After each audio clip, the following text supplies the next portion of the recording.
After college, Ferriss took a soul-sucking sales job at a tech firm. He left to start a soul-sucking business of his own. He went from working 40 hours a week for somebody else to working 80 hours a week for himself. He hated it. The pay was good, but the business left him drained. After learning about the Pareto principle, more commonly known as the 80-20 principle, Ferriss had a revelation. He streamlined his business, eliminating distractions and automating systems until it was not only more profitable, but also took less of his time. Much less. He took a mini retirement, and then decided to write a book about lifestyle design, about creating a life that balances work and play, maximizing the positives of both.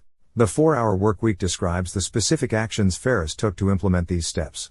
This book actually is the complete embodiment of the 80-20 principle into an individual's professional life. The 80-20 principle is the idea that 80% of your productivity comes from 20% of your time, and the other 20% of your productivity eats up 80% of your time. Ferriss argues that by eliminating that 20% of productivity that eats up most of your time, you can live in a much more efficient fashion, and the entire book revolves around that concept in various ways, hence the title The 4-Hour Workweek. In some ways, the book itself reads like a blog, as it's broken down into lots of little pieces, some of them step-by-step advice, some of them anecdotal, and some of them philosophical. The 4-Hour Workweek is divided into 4 sections, each of which explores one of the components to lifestyle design.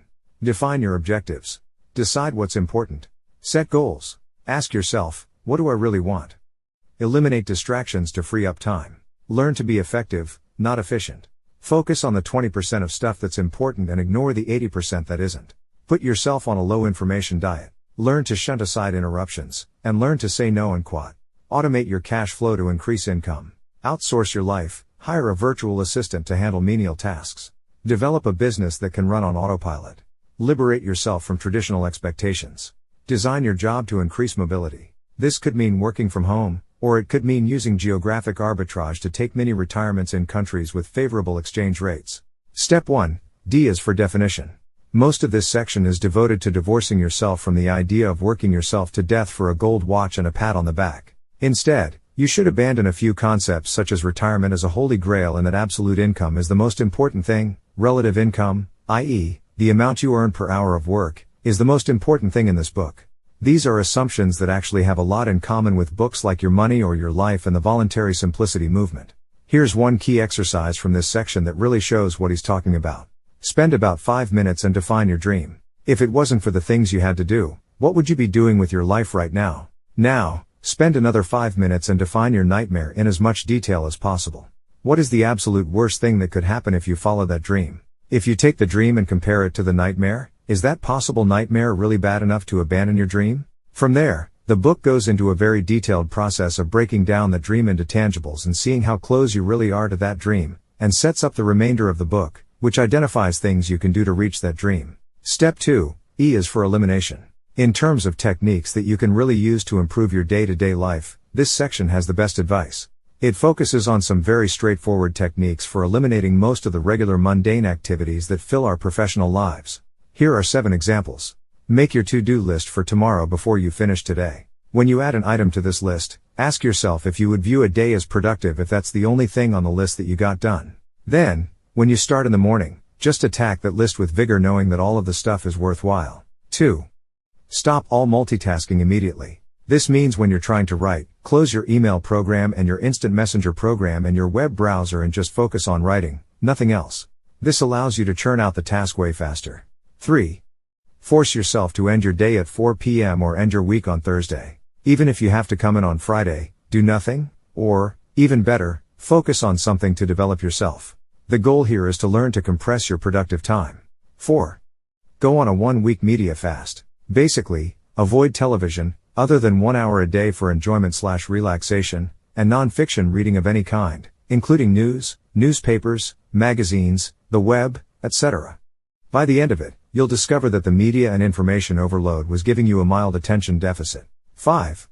Check email only twice a day.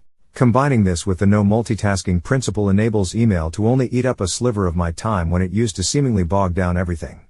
6.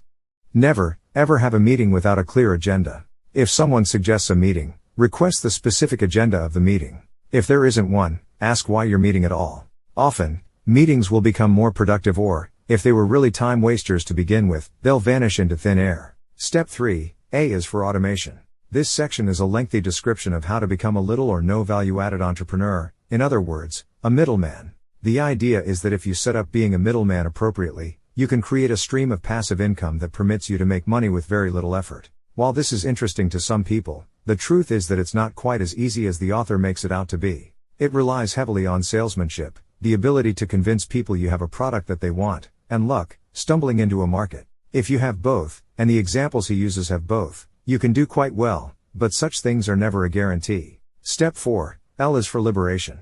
The final section ties the pieces of the puzzle together into an overall picture. In essence, it takes the dreams defined in the first part, the enhanced productivity of the second part, and the passive income of the third part and creates the titular 4-hour workweek. The first step is to change your job so that you can work remotely. You can do this by getting efficient, as described in the second step, then demonstrating your efficiency during sick or vacation leave, then requesting some time away from the office as part of your routine, then gradually shifting to an all-remote life. This way, you can tackle the work from anywhere on your own terms. Of course, this may also lead you to quit your job if you are able to build up new opportunities, like those from the third section. What do you do with the free time? That's the entire point of this book. That time is the really valuable asset we have in our lives, not money. Time allows you to follow your dreams, and this entire book's purpose, at least steps 2 and 3, has been about moving more and more time into your own personal life so you can do these things. Other key concepts. Ask yourself, if this is the only thing I accomplished today, will I be satisfied with my day? And quote. How to double your reading speed in 10 minutes. Why it's more productive to carry around a written to-do list than to keep one on your computer. Learn the art of non-finishing. This is all about the sunk cost fallacy. Just because you paid $10 to see Pirates of the Caribbean 3 doesn't mean it's a good idea to watch the entire thing. How to be more efficient with email. How to reduce clutter from your life. If you can't define it or act upon it, forget it. Life exists to be enjoyed. The most important thing is to feel good about yourself. Why geographic arbitrage is a great way to enhance your relative income. The not-to-do list. 9 habits to stop now. Do not answer calls from unrecognized phone numbers. Do not email first thing in the morning or last thing at night. Do not agree to meetings or calls with no clear agenda or end time. Do not let people ramble. Do not check email constantly. Batch and check at set times only. Do not over-communicate with low profit, high maintenance customers. Do not work more to fix overwhelmingness. Prioritize. Do not carry a cell phone 24/7. Do not expect work to fill a void that non-work relationships and activities should. The 6 basic rules of the choice minimal lifestyle. Set rules for yourself so you can automate as much decision making as possible. Don't provoke deliberation before you can take action. Don't postpone decisions just to avoid uncomfortable conversations. Learn to make non-fatal or reversible decisions as quickly as possible. Don't strive for variation and thus increase option consideration when it's not needed. Regret is past tense decision making. Eliminate complaining to minimize regret.